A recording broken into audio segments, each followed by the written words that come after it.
Welcome to our tutorial on how to effectively mute words from your Twitter notifications on your PC. Let's walk through the steps to customize your Twitter experience and control the content you see in your notifications.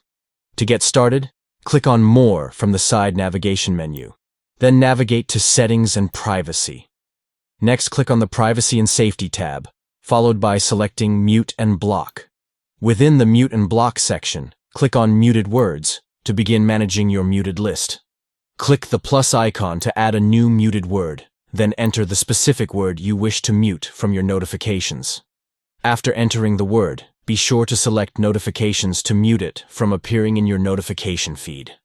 Specify that you want to mute the word from anyone to filter out content from all users.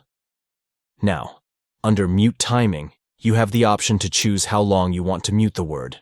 You can select between muting the word forever, for 24 hours, 7 days, or 30 days. Choose the duration that best fits your preferences. Finally, click Save to apply your muted word settings to your Twitter notifications. By following these steps, you can easily customize your notification feed and manage the content you receive on Twitter. Take control of your Twitter notifications today by muting specific words and tailoring your Twitter experience to suit your preferences. Enjoy a more personalized and enjoyable Twitter experience by muting words from your notifications.